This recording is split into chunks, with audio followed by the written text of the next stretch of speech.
Hi guys! After long deliberation with family, friends, legal team, and professionals, I have finally decided to do this video. This video is intended to provide clarity and dispel misinformation, and in accordance with that, I shall be providing simple facts with evidence. First off, just like every lady on the Miss Universe Kenya stage, I put in the hard work, my best foot forward in hopes of winning, and I was happy when I did.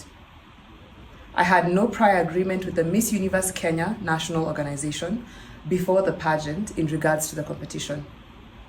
Allegations like staff being planted with placards as evidence of a prior agreement are false, as those were my family and friends showing support.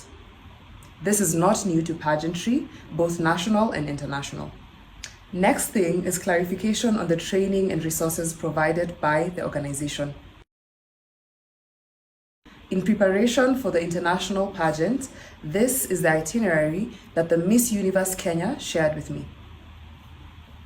Within it, fitness training, public speaking class, media and crisis management training, Spanish classes, question and answer quickfire, runway training with gowns and swimsuits, wardrobe packing, mock preliminary final dress rehearsal, style, consultation, and all-day wardrobe were all the trainings that were not actualized by the organization as promised. This was my first experience of the organization's poor work ethic that made me question if I had support within the organization. As for the allegation that I never attended trainings, I attended all catwalk trainings and executed as trained. In fact, if it was not for the kindness of the coach, training would have stopped a while back. Let's talk about the outfits. These are the 13 outfits that were approved and provided by the organization. You will notice that there are no shoes or accessory provided.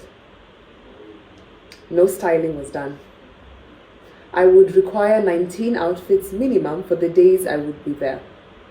Additionally, the Miss Universe International recommended 53, and I suggested to the team that we should consider having at least 43. On 21st October, I was informed only these clothes will be provided and I would have to supplement them with my own wardrobe. 7 days to the scheduled departure. At this time, I had only done a final fitting for 4 of the 12 outfits. On 26th October, one designer sent over the clothes she was tasked, 7 clothes, 2 days to the scheduled departure. On 29th October, 5 more clothes were sent to me, 1 day after scheduled departure. This would mean, with the scheduled departure dates, I would have left with 7 outfits only. No shoes, no accessories, no styling. At the end of it all, I had to consult friends and family on styling, request designer friends to help me in creating extra outfits pro bono, borrow suitcases, accessories, shoes from family and friends, request friends and family to assist me in packing. Given all that I have disclosed so far, I stand by my decision to have a backup wardrobe from the moment I noticed that I could not put my confidence in the organization because of the lack of support and poor work ethic. I cannot confirm how far this incompetence went. I know for certain that the creative director and the chaperone failed me. Susie and Audrey, do better for the next queen. In regards to the allegations of not taking any advice about my outfits and dismissing feedback from the Miss Universe Kenya team, no comments were made when Kenya was a standout in outfits. The only actionable feedback was given to me on the 13th November, 1 day to the preliminaries. When anything was perceived as bad, the organization was quick to demoralize without sharing any action points. And yet, one of the values the organization claims to stand by is humanity. As you can see, my response to all of this was challenging them that we should remain positive. It is unfortunate that someone from the organization deliberately went out to spread misinformation on the same. And even more unfortunate that a former representative can spread misinformation without following journalistic best practices like confirming the same is factual. Let's now address why I was fashionably late. Here's a timeline of events. On the 16th of August, I won Miss Universe Kenya. On 4th September, the organization asked for my passport. On 26th September, the official visa application process began. On 29th September, I was done handing in all necessary details for a successful application for my visa. On 21st October, 4 working days to my scheduled departure on the 28th of October, the organization says we have visa appointments for the 23rd of October, 2 working days to my scheduled departure. The Mexican embassy clearly states that the appointments do not guarantee the approval of a visa and that after the interview, they have up until 10 working days to issue an answer. On 22nd October, I am struggling to get necessary documents from the Miss Universe Kenya organization management needed for the appointments. I found this reckless. On the 24th October, I requested for help from the Miss Universe International organization to send a letter to the Mexican embassy to expedite my application. On the 29th October, seeing as we had not received our Mexican visa approval, the national organization asked me to apply for a Schengen visa. This is 1 day after my scheduled departure. On the 31st of October, I finally got the visa 2 days after my scheduled departure. Day 3 of Miss Universe International Bootcamp, I arrived on day 4 evening in preparation for day 5 of Miss Universe Bootcamp. Despite visa applications process being complicated, all this could have been avoided if the organization started and followed through the processes earlier. Let's talk about the contract situation. All the Miss Universe Kenya contestants signed a contract stating their responsibilities and expectations to agree to should a contestant win the pageant. On 2nd October, a new contract 3 weeks to my departure was shared. I found it unusual that a new contract was introduced at this point.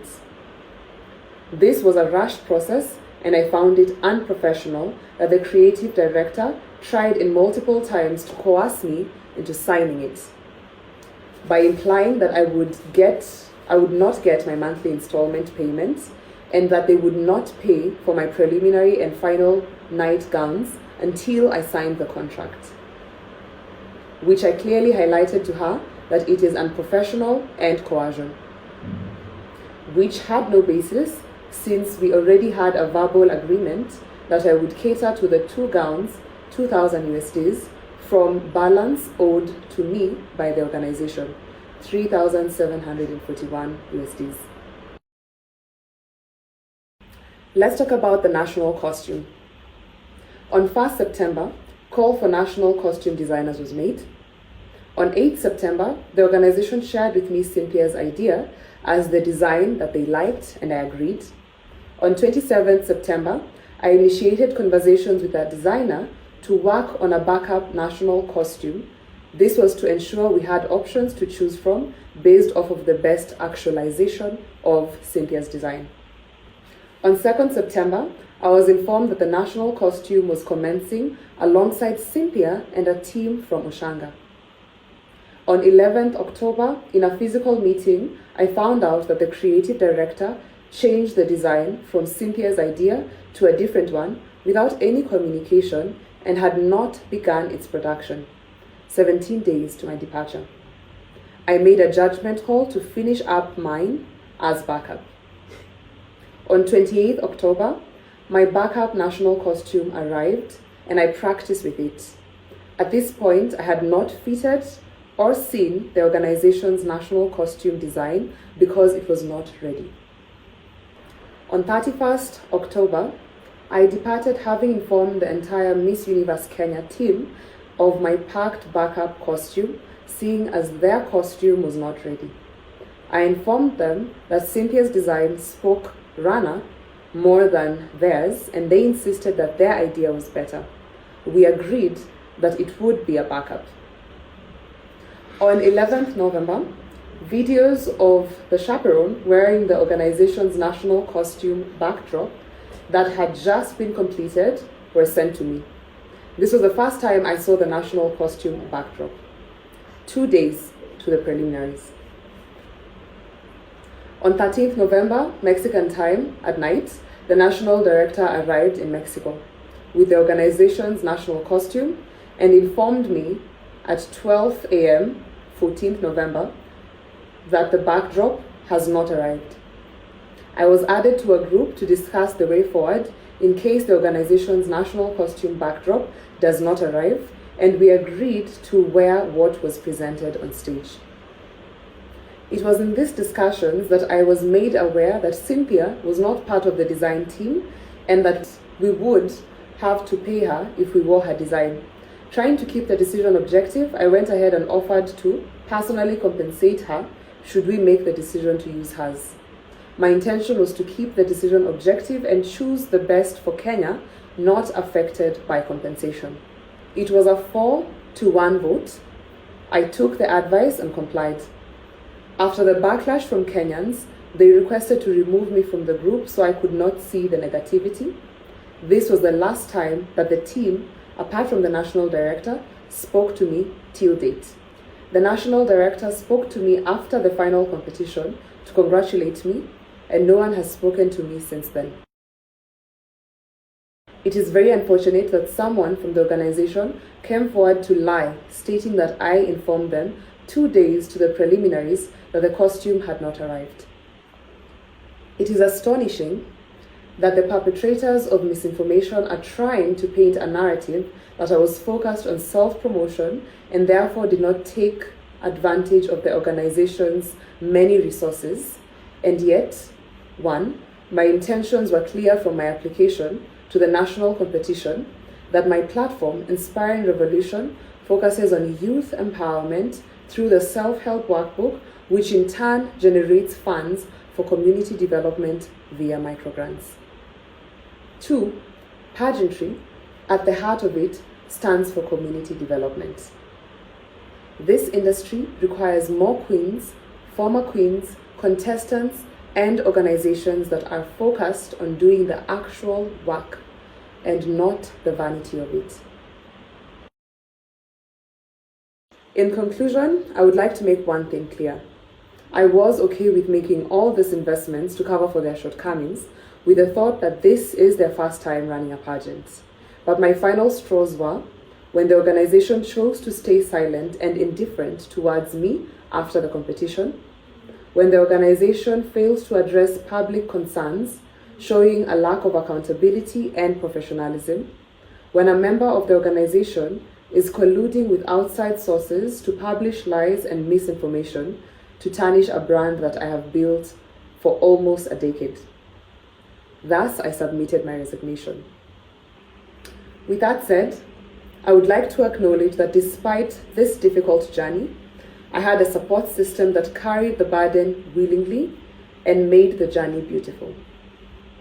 Special thanks to my amazing coach, Paynet Joanne, for training me, Body and Spirit Gym and Mean Fitness for taking care of my fitness journey, Laureen Blessing of Lolo Fashion House, and Elias Ebu of L Style Empire for your sleepless nights designing extra outfits, friends and family for planning and hosting a watch party, the partners who believed in the platform Inspiring Revolution and gave towards the microgrant, and to all of you who showed your continued support through voting, sharing, and praying with me. I am excited for what is ahead and look out for updates on our impact agenda. All in all, I hope this video will ensure future queens benefit from an improved experience. Thank you. First off, just like every lady on the Miss Universe